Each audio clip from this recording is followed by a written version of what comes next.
السلام علیکم ورحمۃ اللہ وبرکاتہ۔ محترم سامعین، تذکیر بالقرآن کے 20ویں ایپیسوڈ میں آپ کا استقبال ہے۔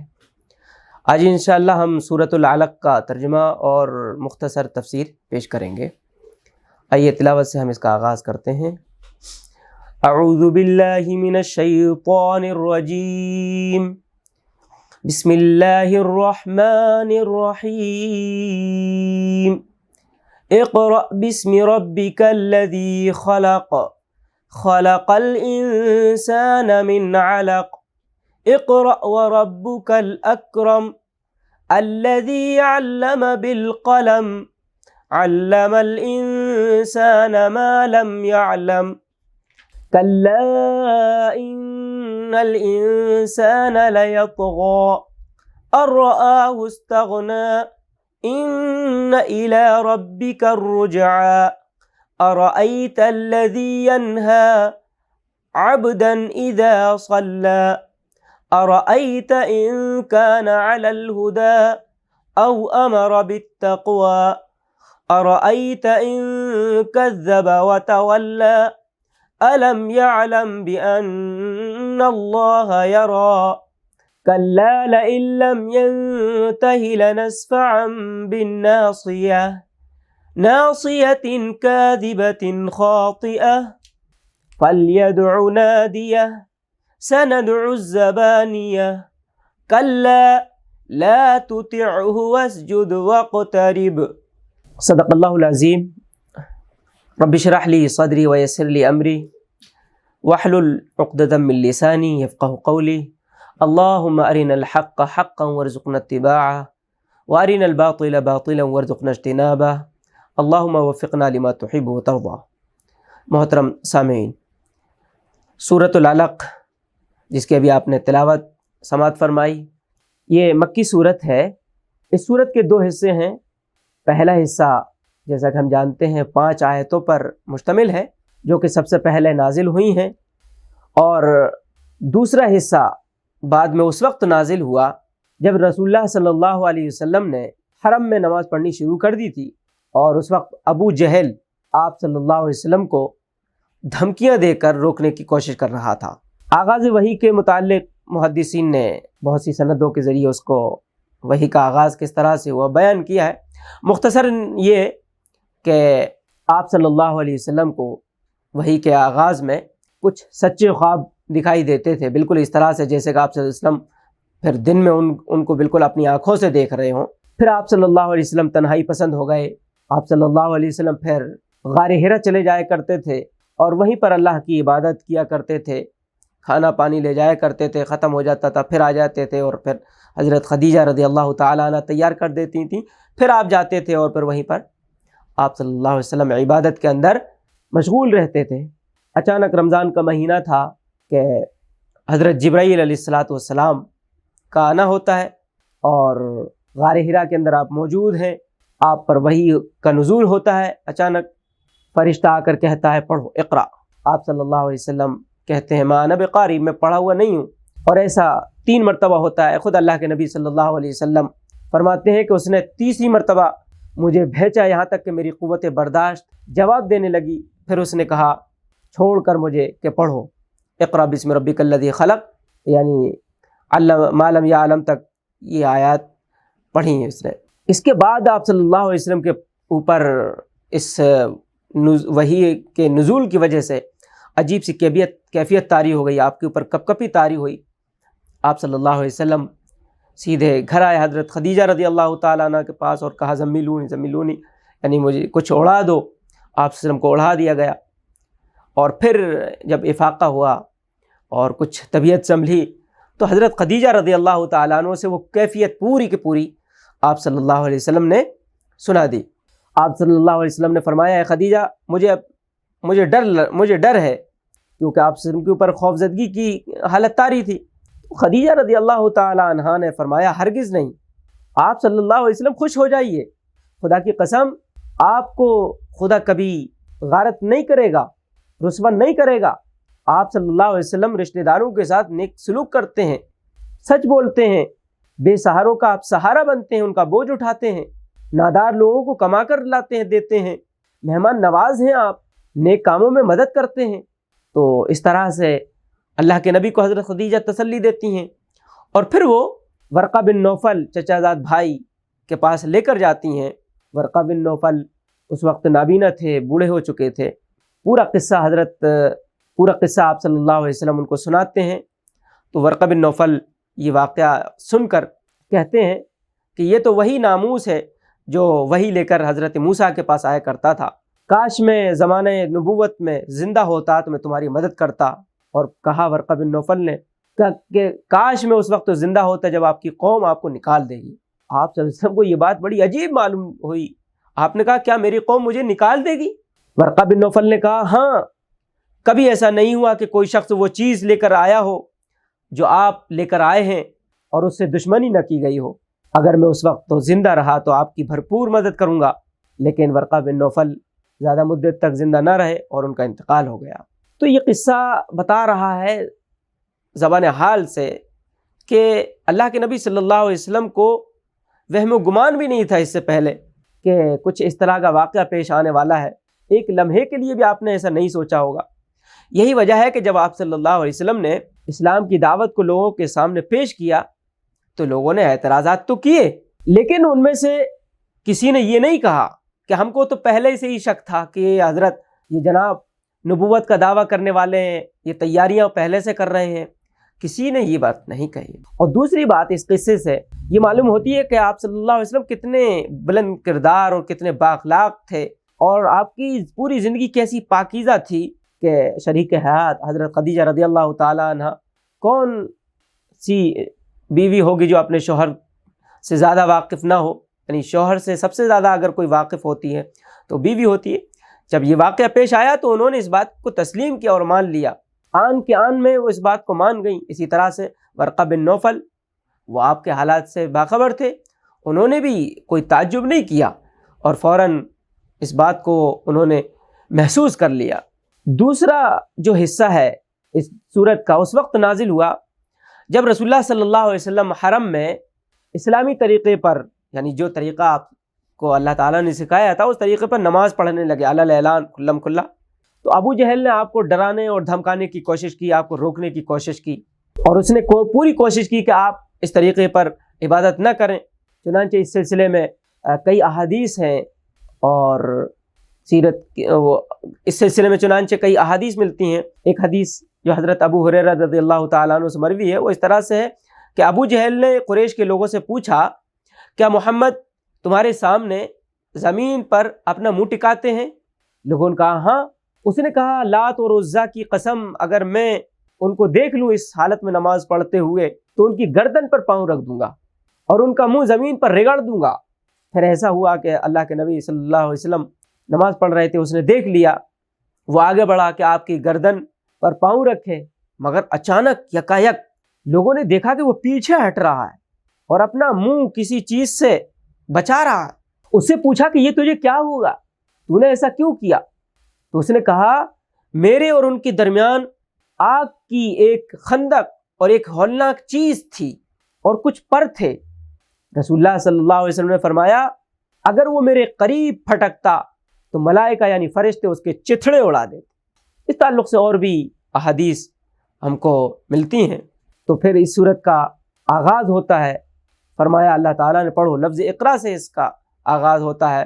پڑھنا یہ ایک ایسا زبردست اور اچھا عمل ہے جس سے ایک انسان دوسرے انسان کو جانتا ہے، اس کے خیالات سے واقف ہو سکتا ہے، اور اس آپس میں ایک دوسرے سے بہت کچھ سیکھ سکتا ہے اور دوسرے کو سکھایا جا سکتا ہے۔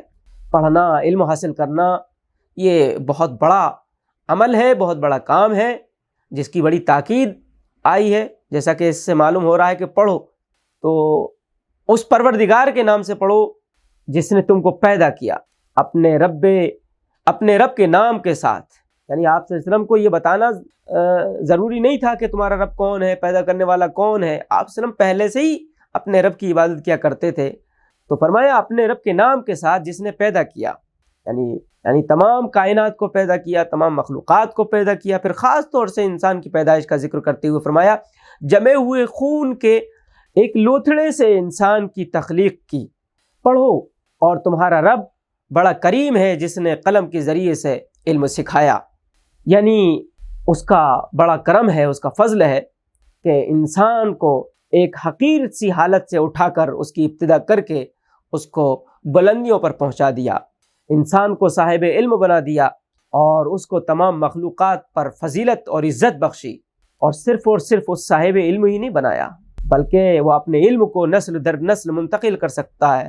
تو اس کے لیے اللہ تعالیٰ نے انسان کو قلم کی صلاحیت سے نوازا، نطق کی صلاحیت سے نوازا اور قلم کی صلاحیت سے بھی نوازا، اور انسان کو وہ علم دیا جسے وہ نہ جانتا تھا. سورہ بقرہ کے اندر اس کا تذکرہ آتا ہے، جیسا کہ فرمایا وَعَلَّمَ آدَمَ الْأَسْمَاءَ كُلَّهَا، یعنی اللہ تعالیٰ نے ہر چیز کا علم انسان کو عطا فرمایا. جن چیزوں کی بھی انسان دریافت کرتا ہے یا کر رہا ہے یا کرے گا، در حقیقت وہ اس کی پہلے علم میں نہیں تھیں. اللہ تعالیٰ نے ہی جب چاہا جتنا چاہو اسے علم عطا کر دیا، بغیر اس کے کہ انسان یہ محسوس کرتا کہ یہ علم اسے دیا جا رہا ہے. یعنی سب کچھ اللہ تعالیٰ نے، ہر چیز کا علم اللہ تعالیٰ نے اس کو عطا کر دیا. فرمایا ہرگز نہیں. یعنی پھر جب یہ ایسی بات ہے تو اس کو سرکشی نہیں کرنا چاہیے، اپنے محسن کا اس کو شکر گزار ہونا چاہیے، احسان مند ہونا چاہیے. لیکن انسان کا کیا حال ہے وہ آگے بیان کیا گیا. انسان سرکشی کرتا ہے اس بنا پر کہ وہ اپنے آپ کو بے نیاز دیکھتا ہے. یعنی یہ دیکھ کر کہ میرے پاس مال و دولت ہے، عزت ہے، شہرت ہے، وہ میرے پاس تو بہت کچھ ہے، وہی چاہتا ہے کہ یہ سب اس کو حاصل ہوا ہے. وہی سمجھتا ہے کہ اس کی صلاحیتوں کی وجہ سے، اس کی طاقت کی وجہ سے، اور اس نے اپنے علم سے یہ سب کمایا ہے.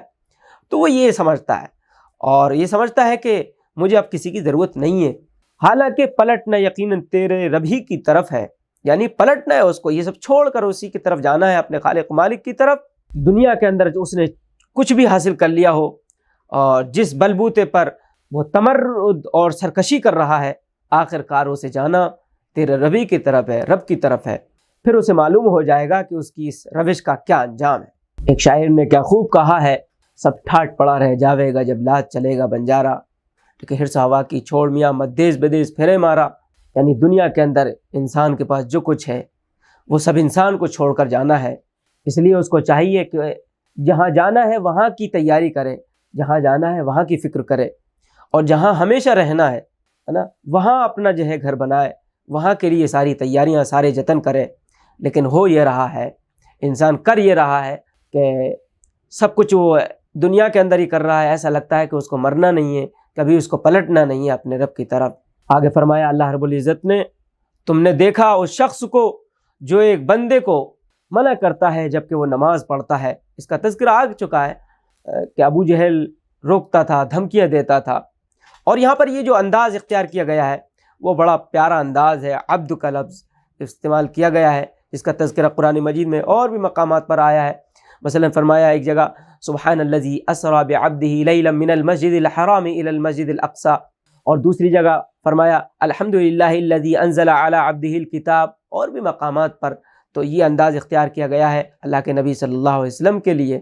فرمایا آگے تمہارا کیا خیال ہے اگر وہ بندہ راہ راست پر ہو یا پرہیزگاری کی تلقین کرتا ہو، تمہارا کیا خیال ہے اگر یہ منع کرنے والا شخص حق کو جھٹلاتا اور منہ موڑتا ہو؟ کیا وہ نہیں جانتا کہ اللہ دیکھ رہا ہے؟ یعنی اگر اس کو یہ یقین ہو کہ میرے ہر فعل کو اللہ دیکھ رہا ہے اور میرے ہر فعل کو، ہر حرکت کو ریکارڈ کیا جا رہا ہے، لکھا جا رہا ہے، اور سب کچھ میرے سامنے آنا ہے، سب کچھ میرے سامنے آ جائے گا، میرا ایک ایک کرتب، میرا ایک ایک فعل مجھے بتا دیا جائے گا. اگر اس کو یہ یقین ہو، یقین ہے نا، ایسا نہیں کہ بس یوں ہی معلوم ہو، بلکہ اس کو اگر یہ پورا یقین ہو جائے کہ جو کچھ میں کر رہا ہوں اس کا مجھے بدلہ ملے گا، اس کی مجھے سزا ملے گی اگر میں ٹھیک عمل نہیں کر رہا ہوں، تو پھر انسان نہیں کرے. جیسے اگر یہ یقین ہے ہم کو کہ یہ کرنٹ ہے اس تار کے اندر، تو ہاتھ نہیں لگائیں گے ہم. یہ یقین ہوتا ہے نا اس تار کے اندر کرنٹ ہے تو ہاتھ نہیں لگایا جاتا. اگر یہ یقین ہو جائے کہ موت یقینی ہے اور موت کے بعد ہم جو کچھ کر رہے ہیں اس کی جزا و سزا مل کر رہے گی، تو پھر انسان وہ کام نہ کرے جن کاموں سے اس کو منع کیا گیا ہے. تو فرمایا گیا ہرگز نہیں. اگر وہ باز نہ آیا تو ہم اس کی پیشانی کے بال پکڑ کر اسے کھینچیں گے. یعنی ابھی تو مہلت ہے، لیکن ایک وقت آئے گا کہ اس کی پیشانی کو پکڑ کر کھینچا جائے گا، گھسیٹا جائے گا، اس کی پیشانی کو جو جھوٹی اور سخت قطع کار ہے۔ آگے فرمایا گیا وہ بلا لے اپنے حامیوں کی ٹولی کو، یعنی اللہ کے نبی صلی اللہ علیہ وسلم کو جب نماز پڑھنے سے روکا، دھمکی دی، تو اللہ کے نبی صلی اللہ علیہ وسلم نے بھی اس کو جھڑک دیا۔ تو اس نے کہا کہ محمد تم کس بلبوتے پہ مجھے ڈانٹ رہے ہو، ہے نا، کس بلبوتے پہ مجھے ڈراتے ہو؟ اس نے کہا کہ اس وادی کے اندر میرے بڑے حمایتی ہیں، ہے نا، میں بلا لوں گا ان کو، ہے نا۔ تو یہ بڑا یہ وہ نشہ ہے نا، کہ میرے پاس طاقت ہے نا، میرے پاس فوج ہے، میرے پاس پولیس ہے نا، میرے پاس یہ ہے وہ ہے۔ تو اس چیز کا انسان کے اوپر نشہ سوار ہو جاتا ہے، تو پھر وہ کسی کو دیکھتا نہیں ہے۔ تو اللہ کے نبی صلی اللہ علیہ وسلم کو وہ ڈرانے اور دھمکانے کی بات کر رہا تھا۔ اللہ کے نبی نے اس کو گویا اللہ کے نبی صلی اللہ علیہ وسلم نے بھی اس کو جھڑک دیا۔ تو اس نے یہ بات کہی، تو یہ کہا جا رہا ہے کہ وہ بلا لے اپنے حامیوں کی ٹولی کو، ہم بھی عذاب کے فرشتوں کو بلا لیں گے، یعنی اگر بلا رہا ہے تو بلا لے، ملائکہ کو بھیجا جائے گا جو اچھی طرح سے اس کی خبر لے لیں گے۔ ہرگز نہیں اس کی بات نہ مانو اور سجدہ کرو اور اپنے رب کا قرب حاصل کرو۔ تو یہ اس سورت کی آخری آیت ہے جس میں اللہ تعالیٰ نے اپنے نبی صلی اللہ علیہ وسلم کو ہدایت دی ہے کہ دیکھیے آپ اس شخص کا کہا نہ مانیں، اس کے چکر میں نہ پڑے۔ حق کی مخالفت کرنے والوں کا جو سردار بنا ہوا ہے، حالات چاہے کیسے بھی ہوں، کتنے بھی سخت ہوں، آپ کے لیے جو طریقہ بتا دیا گیا ہے وہی طریقہ ٹھیک ہے۔ آپ حق کی دعوت دیتے رہیں، اللہ کے بندوں کو اللہ کی طرف بلاتے رہیں، آپ اللہ کے آگے سجدہ کرتے رہیں، نماز پڑھتے رہیں اور اس کا آپ قرب حاصل کریں۔ اس طرح سے آیت کا یہ مضمون ان تمام لوگوں کے لیے ہے جو نبی کریم صلی اللہ علیہ وسلم کے طریقے کو اختیار کریں اور آپ صلی اللہ علیہ وسلم کی پیروی کریں اور حق کی دعوت کو لے کر اٹھیں اور دین کی اقامت کا کام کرنے والے ہوں۔ ان سب کے لیے یہ گویا ہدایت ہے کہ وہ یہ اس شمع کو لے کر، اس چراغ کو لے کر وہ اٹھیں، ہے نا، اور اس سے جو ہے پیچھے نہ ہٹیں، گویا وہ ثابت قدم رہیں، ڈٹے رہیں۔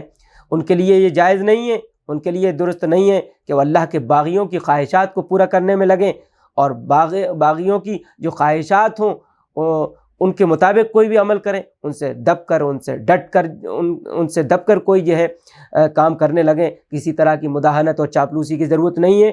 ڈنکے کی چوٹ پر یہ اعلان کرنا چاہیے اور کرنا ہے کہ اللہ ایک ہے، اللہ بے نیاز ہے، اور وہ تمام اس کی صفات کے ساتھ اس کو بیان کرنا ہے کہ وہی خالق ہے، وہی مالک ہے، وہی حاکم ہے، وہی قانون دہ ہے، وہی قانون ساز ہے، اور اس کی چلنا چاہیے اس زمین پر۔ تو یہ کام جو ہے کرنا ہے اور پوری سرگرمی کے ساتھ اس عمل کو انجام دینا ہے، اور اللہ کا قرب حاصل کرنے کے لیے اللہ کی طرف رجوع کرنا ہے، اس کی طرف پلٹنا ہے۔